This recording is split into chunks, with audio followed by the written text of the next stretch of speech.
ሰላም ጤና ይስጥልኝ የኢትዮ አምባ ቤተሰቦች የዛሬው የዓለም አቀፍ ትኩረታችን ይዟችሁ ወደ ደቡብ አፍሪካ ይጓዛል። የነጻነት ተምሳሌት የይቅርባይነት ቀንዲል መሪና ተዋናይ የኔልሰን ማንዴላ አገር ደቡብ አፍሪካ ከሰሞኑ መነካት የትንታኔ ትኩረታችን ሆኗል።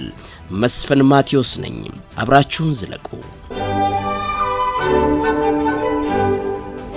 በእንግሊዛውያን የአፓርታይድ አገዛዝ ስትናጥ ቆይታ መብቷ ተገፎባት በርካቶች ለእስራትና ለሞት ከተዳረጉ በኋላ እነ ኔልሰን ማንዴላን በሮቤን ደሴት ላይ ለ27 ዓመት እስራት ከዳረጉ በኋላ ፓን አፍሪካኒዝም በወለደው የነጻነት የትግል መስመር ነጻነቷን 1970ዎቹ ገደማ እንደ አውሮፓውያን አቆጣጠር ነጻነቷን ያወጀች ደቡብ አፍሪካ የበርካታ አገራት ዜጎችን አቅፋ በመያዝ ለዓመታት የዘለቀች አገር ብትሆንም ከሰሞኑ ደቡብ አፍሪካ ላይ የተሰማው ወሬ ብዙሃኑን አላስደሰተም።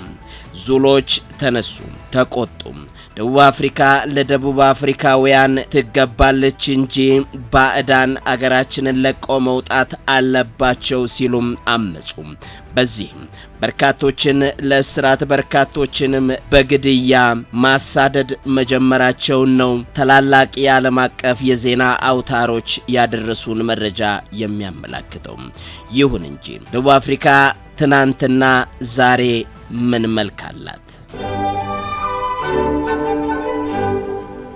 የደቡብ አፍሪካ ቅድመ ታሪክና ታሪክ ከሞላ ጎደል የሰው ልጅና ቅድመ አያቶቻቸው ህልውና ወደ 3 ሚሊዮን ዓመታት ወይንም ከዚያ በላይና በሳቫና ውስጥ ትናንሽ የሆሚኒድ ባንዶች መንከራተት የመንጋና የእርሻ ኗኗር መጀመሩንና ትላልቅ የከተማ ማዕከላት መገንባትን ያጠቃልላል። በዚህ የሰው ልጅ ልምድ ልዩነት በርካታ አዝማሚያዎች መለየት ይቻላል። የቴክኖሎጂና ኢኮኖሚያዊ ለውጥ የእምነት ስርዓቶችን መቀየርና በቀደሙት የሰው ልጅ ደረጃዎች በአካላዊ ዝግመተ ለውጥና በተማረ ባህሪ ወይንም በባህል መካከል ያለውን መስተጋብር በአብዛኛው በዚህ የጊዜ ገደብ ውስጥ የደቡብ አፍሪካ ያለፈው ጊዜም እጅግ በጣም ሰፊ የሆነ አካባቢ ነው። እናም ባለፉት ጥቂት መቶ ዘመናት ብቻ ይችን ደቡባዊ ጫፍ የአፍሪካ ሀገር የራሷ ታሪክ እንዳላትም መዛግብት ያሳያሉ። የደቡብ አፍሪካ ሳይንቲስቶች ከ1925 ጀምሮ ሬይመንድ ዳርት የታንግ ልጅን በዝንጀሮችና በሰዎች መካከል የግማሽ መንገድ እንደ ሕፃን ከለየበት ጊዜ ጀምሮ በሰው ልጅ አመጣጥ ጥናት ላይ በንቃት ተሳትፈዋል። እስከ ዛሬውኑ አውስትራሎፒቴከስ አፍሪካኑስ ደቡባዊ ዝንጀሮ ሰው ብሎ ይጠራዋል። እናም ስራው በመጨረሻ የሰውን ልጅ የዝግመተ ለውጥ ትኩረት ከአውሮፓና እስያ ወደ አፍሪካ ለውጦታል።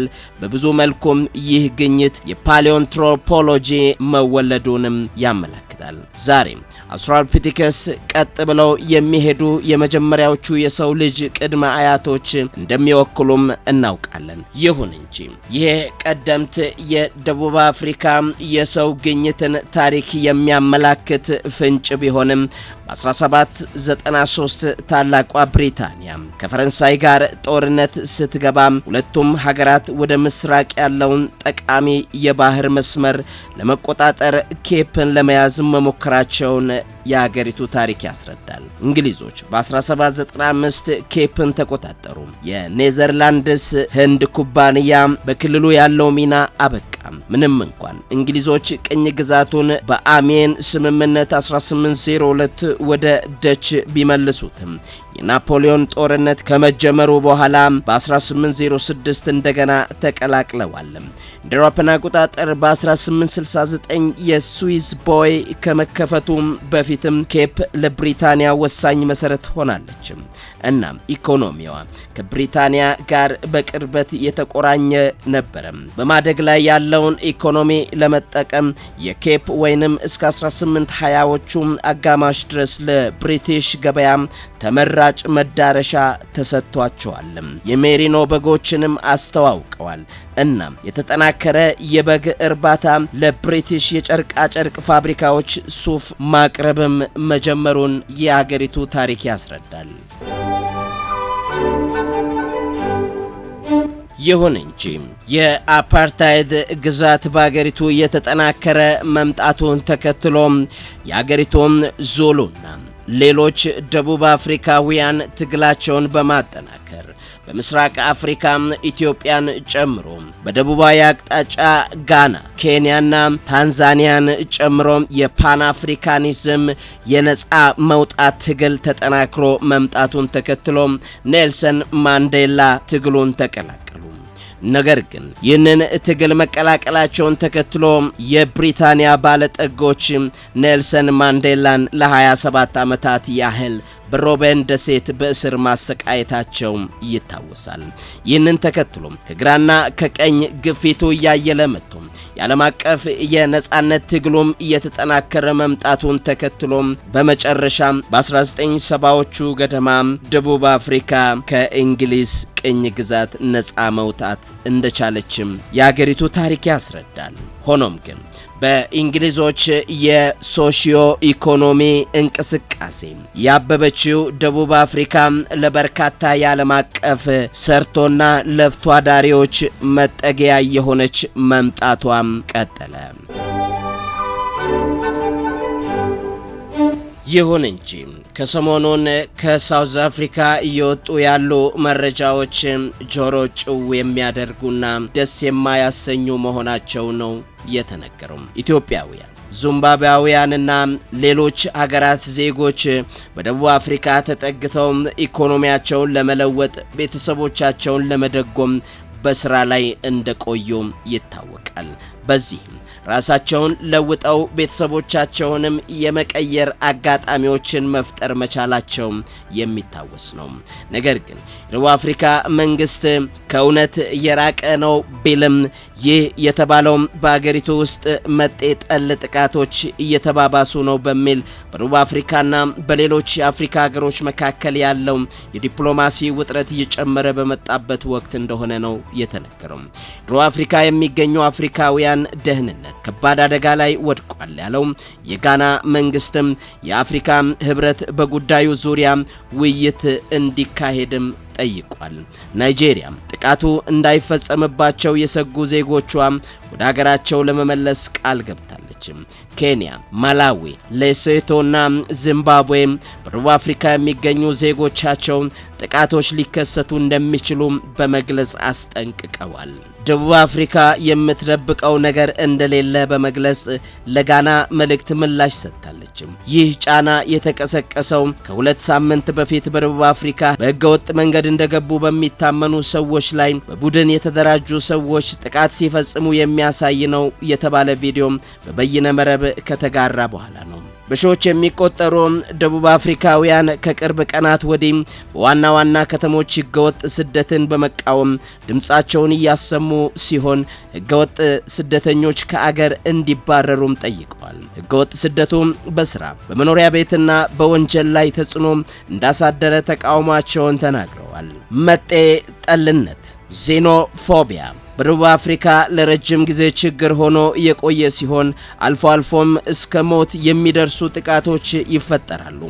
የአሁኖቹ ተቃዋሚዎች በአብዛኛው ሰላማዊ የነበሩ ሲሆን የውጭ ሀገር ዜጎች ሱቆችን መዝረፍ ወይንም በሰነድ አልባ ስደተኞች ላይ የሚፈጸም ጥቃት በተመለከተ ይፋዊ ሪፖርቶች የሉም። የደቡብ አፍሪካ መንግስት በአገሪቱ ውስጥ እየጨመረ የመጣውን የጸረ ስደት ስሜትን ተከትሎ በአህጉሪቱ እየጨመረ የመጣውን ስጋት ለማርገብ የዲፕሎማሲ ጥረቶች ሲያጠናክር ቆይቷል። ጋና ለአፍሪካ ህብረት በጻፈችው ደብዳቤ ላይ በደቡብ አፍሪካ ያለው ዚኖፎቢያ ለአፍሪካ አንድነት፣ ወንድማማችነትና ለአህጉራዊ አንድነት የጋራ መርሆች ፈተና ነው ብላለች። የእውነት አጣሪ ቡድንም ወደ አገሪቱ እንዲላክም ትፈልጋለች። ይህንን ተከትሎ በርካታ ዜጎቿ በደቡብ አፍሪካ ተጠግተው በስራ ላይ የሚገኙባት ኢትዮጵያም በጉዳዩ ላይ ዝምታን አልመረጠችም። በደቡብ አፍሪካ ፕሪቶሪያ ከተማ የሚገኘው የኢትዮጵያ ኤምባሲ ባለፉት ቀናት በኢትዮጵያውያን ላይ የተፈጸመው ግድያ በተመለከተ በአስቸኳይ እርምጃ እንዲወሰድና ችግር በሚታይባቸው አካባቢዎች ልዩ ጥበቃ እንዲደረግም ለሀገሪቱ መንግስት ጥያቄ ማቅረቡ ይታወሳል። ኤምባሲው በደቡብ አፍሪካ ውስጥ ለሚገኙ ኢትዮጵያውያን ባወጣው ማሳሰቢያ ኢትዮጵያውያን ላይ በግፈኞች እየደረሰ ባለው ግድያና በደል የተሰማውን ጥልቅ ሐዘንም አያይዞ መግለጹ ተነግሯል። ኤምባሲው ይህንን መልእክት ያስተላለፈው በቀናት ልዩነት 4 ኢትዮጵያውያን መገደላቸው ከተሰማ በኋላ ነው። ደቡብ አፍሪካ መገናኛ ብዙሃን ያወጧቸው ዘገባዎች እንደሚያመላክተው ኢትዮጵያውያኑ የተገደሉት ጆሃንስበርግ ከተማ ውስጥ በሚገኘው CBD የተሰኘው የንግድ ስፍራ እንደሆነ ነው ያሳየው። ይህንን ተከትሎ ኤምባሲው ባወጣው መግለጫ ግድያዎቹ በደቡብ አፍሪካ ከሚታየው መጤ ጠልነት ጋር የተያያዘ እንደሆነ ጠቅሶም ከዚህ በፊትም ኢትዮጵያውያን በተለያዩ ጊዜያት አካላዊ፣ ቁሳዊና ስነ ልቦናዊ ጉዳት የደረሰባቸው እንደነበርም ኤምባሲው አስታውሷል። በወቅቱ ይህ አስቸጋሪ ጉዳይ ትኩረት ሊሰጠውና ተገቢው ጥበቃ እንዲደረግ ለሀገሪቱ መንግስት ጥያቄ ማቅረቡንም አስታውሷል። ታዲያ በመጤ ዜጎች ላይ ሰፊ የዘረኝነት ጥቃት በአስቸኳይ ሊቆም እንደሚገባና የፕሬዝዳንት ሲሪል ራማፎሳ መንግስትም ለነዚህ መጤ ዜጎች ተገቢውን ህጋዊ ከለላ እንዲሰጣቸው የዓለም አቀፍ ማህበረሰቦች ግፊት እየጨመረ መምጣቱም ነው የተነገረው። ውድ የኢትዮ አምባ ቤተሰቦች መረጃዎችን ከተለያዩ ምንጮች አጠናቅረን ባደመጣችሁት መልኩ ወደ እናንተ አድርሰናል። ትንታኔውን መስፍን ማቴዎስ አዘጋጀሁላችሁ። ስለተከታተላችሁ እናመሰግናለን። በቀጣይ በሌላ ጉዳይ እስከምንገናኝ ድረስ ሰላም።